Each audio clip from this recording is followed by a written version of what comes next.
मैं अंजलि मिश्रा और स्वागत है आपका हमारे चैनल में। इस वक्त की बड़ी खबर सामने आ रही है। उत्तर प्रदेश में बुलडोजर की कार्रवाई पर रोक लगाने से सुप्रीम कोर्ट ने इनकार कर दिया है।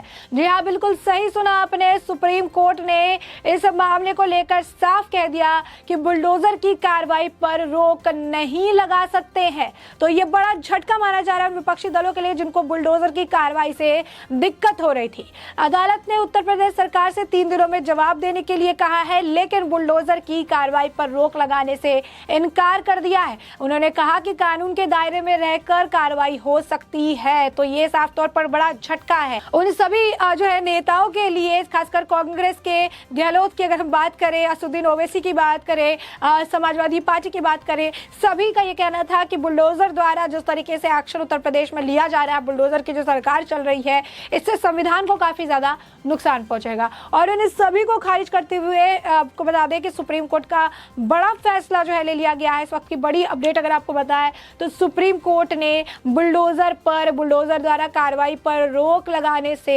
इनकार कर दिया है। जी हाँ, बिल्कुल सही सुना आपने। बता दें कि प्रयागराज में हुई बुलडोजर चलाने की कार्रवाई के खिलाफ सुप्रीम कोर्ट में जमीयत उलेमाए हिंद की ओर से याचिका दायर की गई थी और इस याचिका के तहत उनका ये मानना था कि जो भी कार्रवाई हो रही है वो गलत कार्रवाई हो रही है। जिस तरीके से बुलडोजर से जो भी मुख्य आरोपी है, जैसे अहमद जावेद का भी आपने देखा कि उनका घर गिरा दिया गया, और भी जो आरोपी है उनको चिन्हित किया जा रहा है, पोस्टर लगाए जा रहे हैं। कल ही पुलिस द्वारा कई जगहों पे जो पोस्टर जारी कर दिए गए, तो पोस्टर से जरिए हर उस उपद्रवी को चुन चुन के निकाला जा रहा है जिन्होंने उस दिन इस हिंसा को अंजाम दिया था। और इसी वजह से जमीयत उलेमाए हिंद घबरा गई और अपराधियों का साथ देने के लिए सुप्रीम कोर्ट का दरवाजा खटखटाने लगी। लेकिन वहां से सुप्रीम कोर्ट ने उन्हें बड़ा झटका दे दिया। मामले की सुनवाई के दौरान आपको हम बताएं कि वरिष्ठ जो वकील हैं हरीश साल्वे, उन्होंने सुप्रीम कोर्ट को बताया कि जिन मामलों में कार्रवाई हुई है उन्हें पहले से नोटिस दिया गया, फिर चाहे वो प्रयागराज की हो या फिर कानपुर की। सुनवाई के दौरान यूपी सरकार की ओर से एसजी तुषार मेहता ने कहा कि दिल्ली के जहांगीरपुरी मामले में भी हमारा स्टैंड यही था। जो है डेमोलिशन में कोई प्रभावित पक्ष नहीं आया। उन्होंने कहा कि जमीयत उलेमाए हिंद ने याचिका दाखिल की जो सीधे तौर पर जो है प्रभावित नहीं है। इस पर कोर्ट ने कहा कि प्रभावित पक्ष जो है पक्षकार की बात अभी नहीं करे। जब एक राजनीतिक पार्टी याचिका दाखिल करती है तो उसे अपने निहित स्वार्थ होते हैं। वरिष्ठ वकील हरीश साल्वे ने भी एसजी की बात को उठाया। उन्होंने कहा कि कोर्ट को ये देखना चाहिए कि आखिर याचिकाकर्ता कौन है। कुछ लोग सिर्फ अखबार की रिपोर्ट देखकर अर्जी लगा देते हैं। सुप्रीम कोर्ट ने उत्तर प्रदेश में बुलडोजर की कार्रवाई पर सुनवाई जो है की जमीयत उलेमाए हिंद की अर्जी में सुप्रीम कोर्ट से मांग की गई कि वो उत्तर प्रदेश सरकार को तय प्रक्रिया का पालन करने के बाद ही बुलडोजर से घरों को गिराने का निर्देश जारी करे। अर्जी पर सुनवाई करते हुए शीर्ष अदालत ने यूपी सरकार को नोटिस जारी करते हुए बुलडोजर से कार्रवाई मामले में सरकार से 3 दिनों के भीतर जवाब दाखिल करने के लिए कहा है। हालांकि बुलडोजर की कार्रवाई पर रोक जो है लगाने से अदालत ने इनकार कर दिया। सुनवाई के दौरान जमीयत की तरफ से कहा गया कि सरकार ने बिना नोटिस दिए बुलडोजर की कार्रवाई की। शीर्ष अदालत ने इस मामले की सुनवाई अब अगले सप्ताह होगी। जिस नोटिस की ये बात करें तो आपको बताया कि सोशल मीडिया पर हाल ही फिलहाल में एक नोटिस जो है देखने के लिए मिला था, जिसमें प्रयागराज में जो पत्थरबाजी हुई थी उसके जो मास्टरमाइंड थे, उस मास्टरमाइंड के घर के बाहर जो है पोस्टर चिपकाया गया था, जिसमें घर खाली करने की बात कही गई थी। सुबह 11 बजे तक का वक्त भी दिया गया था। उस पोस्टर की तस्वीर भी सामने आई और जिस तरीके से उस घर को डेमोलिश किया गया उसकी भी तस्वीर सामने आई। यानी काम जो है कानून की प्रक्रिया के हिसाब से ही हो रहा है। लेकिन ये आधी जानकारी के साथ सुप्रीम कोर्ट का दरवाजा खटखटाने के लिए चले गए, जिसके बाद सुप्रीम कोर्ट ने भी उन्हें सही जवाब के साथ वापस भेज दिया। कोर्ट ने कहा कि वो बुलडोजर की कार्रवाई पर रोक नहीं लगा सकती है, वो बस सरकार को कानून के अनुरूप कार्रवाई करने के लिए कह सकता है। तो अब देख सकते हैं साफ तौर पर बुलडोजर की कार्रवाई पर रोक नहीं है, कानूनी प्रक्रिया का पालन करने की बात कही गई। बता दें कि जमीयत ने कोर्ट से मांग की थी कि कार्रवाई रोकने का निर्देश ले, लेकिन कोर्ट ने कार्रवाई रोकने के बजाय सिर्फ ये कहा है कि कानून की प्रक्रिया के हिसाब से करने की जरूरत है, कार्रवाई पर रोक नहीं लगाई गई है। याचिका में यह कहा गया कि बिना उचित कानूनी प्रक्रिया से कार्रवाई हो रही है। साथ ही बुलडोजर एक्शन के लिए जिम्मेदार अधिकारियों पर भी कार्रवाई की मांग जमीयत ने की थी। आवेदन में उत्तर प्रदेश राज्य को निर्देश देने की मांग की गई कि कानपुर जिले में अतिरिक्त कानूनी दंडात्मक उपाय के रूप में किसी भी आपराधिक कार्रवाई में किसी भी आरोपी की आवासीय या फिर किसी और जो संपत्ति है उसके खिलाफ कोई प्रारंभिक कार्रवाई नहीं की जाए। आवेदन में यह भी कहा गया कि कुछ दिनों पहले 2 राजनीतिक नेताओं द्वारा कुछ आपत्तिजनक टिप्पणी की गई थी, जिससे देश के कई हिस्सों में सांप्रदायिक तनाव पैदा हो गया था। 2 राजनीतिक नेताओं की टिप्पणी के विरोध में कानपुर जिले में लोगों ने एक समूह द्वारा बंद का आह्वान किया गया और इसके बाद आपको बताया कि विरोध वाले दिन ही हिंदू और एक समुदाय के बीच में हाथापाई हुई और दोनों समुदायों के बीच पथराव हुआ। आवेदन में आरोप लगाया गया कि कानपुर में हुई हिंसा के बाद मुख्यमंत्री सहित कई अधिकारियों ने मीडिया में कहा था कि संदिग्धों और आरोपी की संपत्तियों को जब्त और ध्वस्त कर दिया जाएगा।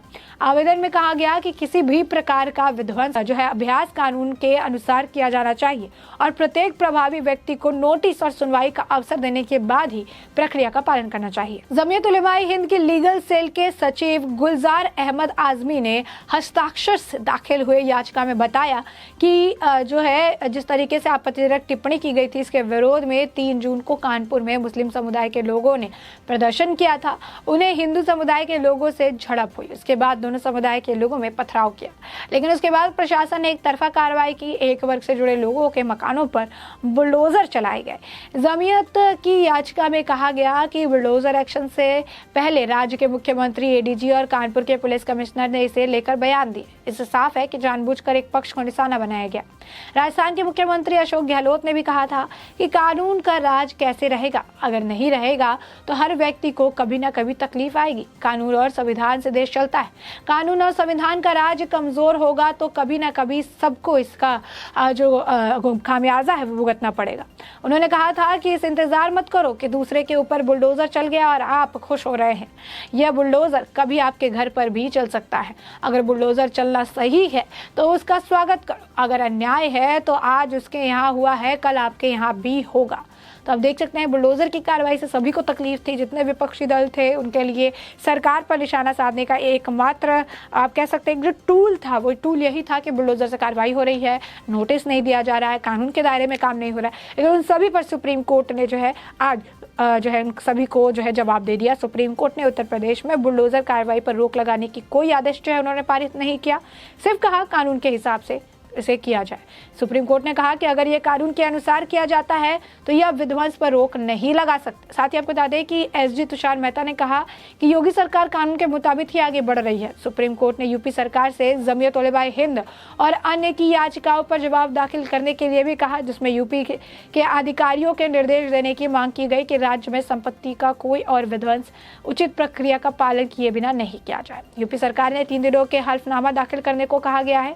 अगले हफ्ते सुनवाई भी जो है सुप्रीम कोर्ट का करेगी और सुप्रीम कोर्ट का मानना है कि अब विध्वंस पर रोक नहीं लगा सकती, लेकिन कथित अनधिकृत संस्थाओं के विध्वंस के लिए कानून की प्रक्रिया का पालन किया जाना चाहिए। तो ऐसे में आप देख सकते हैं कि लगातार जिस तरीके से बुलडोजर द्वारा कार्रवाई देखने के लिए मिल रही थी, जिस तरीके से बुलडोजर द्वारा योगी आदित्यनाथ द्वारा एक्शन देखने के लिए मिल रहा था, ये कानून की प्रक्रिया के साथ किया जा रहा था, क्योंकि सभी को नोटिस जारी किया जा रहा था कि आप इतने वक्त के इससे पहले अपना घर खाली कर दे, इतना वक्त आपके पास है बुलडोजर की फिर कार्रवाई जो है की जाएगी। वहाँ पर किसी जान माल का नुकसान ना हो, इसलिए वहाँ पर महिला समेत जो भी पुलिस अधिकारी है उन्हें भी वहाँ पर रखा जा रहा था कि अगर महिला विरोध प्रदर्शन करे तो फिर उन्हें भी जो है महिला पुलिस हैंडल कर सके। तो सारी चीज़ जो है कानूनी प्रक्रिया के हिसाब से हो रहा था, लेकिन बुलडोजर की कार्रवाई सिर्फ एक समुदाय पर की जा रही है। बुलडोजर की कार्रवाई इस तरीके से की जा रही है, बुलडोजर की कार्रवाई से संविधान खतरे में है, बुलडोजर की कार्रवाई से संविधान कमज़ोर हो रहा है, बुलडोजर की कार्रवाई तानाशाही की कार्रवाई है, बुलडोजर की कार्रवाई से आवाज़ दबाने की कोशिश की जा रही है। बुलडोजर एक ही जो है समुदाय के लोगों पर चलाया जा रहा है। राज्य एक तरह से वो कह रहे थे कि जो बुलडोजर की कार्रवाई है मन मुताबिक की जा रही है, कि उन्हें जो है कहा जा रहा है कि ये इसमें शामिल थे, आरोपी है, इनके घर पर बुलडोजर चला दो। लेकिन आपको बता दें कि प्रयागराज कहिए, कानपुर कहिए, हर जगह पुलिस ने साफ तौर पर पोस्टर तक जारी कर दिए हैं। सीसीटीवी से निकाला, सर्विलेंस कैमरे से निकाला, वीडियो से निकाला, फोन वाले वीडियो से निकाले, सोशल मीडिया वाले वीडियो से सारी तस्वीरें निकाली गई उपद्रवियों की और उसका बकायदा पोस्टर बनाया गया, पोस्टर बना के लगाया गया। अब अपने तरफ से पुलिस या फिर सरकार पूरी जो है सख्ती के साथ पूरी ही कानूनी प्रक्रिया के साथ काम कर रही है और इसी प्रक्रिया पर विपक्षी चाहते थे कि रोक लग जाए, लेकिन सुप्रीम कोर्ट ने रोक लगाने से मना कर दिया। उन्होंने साफ यही कहा कि बुलडोजर की कार्रवाई पर रोक नहीं लगाई जा सकती है, बस बुलडोजर की कार्रवाई जो है वो कानून के अनुसार हो। तो ये जो है उन सभी के लिए बड़ा झटका है जिन्हें लग रहा था कि सुप्रीम कोर्ट बुलडोजर की कार्रवाई पर रोक लगा देगी। ऐसे में हमने आपको ये पूरा मामला बड़े विस्तार से बताया, सुप्रीम कोर्ट के इस बड़े फैसले के बारे में भी हमने आपको अवगत कराया है और इससे किस तरीके से विपक्षी खेमे में जो है बौखलाहट देखने के लिए मिली, इसके बारे में भी हमने आपको जानकारी दी है। तो अब इस पूरे मुद्दे पर आपकी भी जो प्रक्रिया हो हमें कमेंट सेक्शन में कमेंट करके जरूर साझा करें।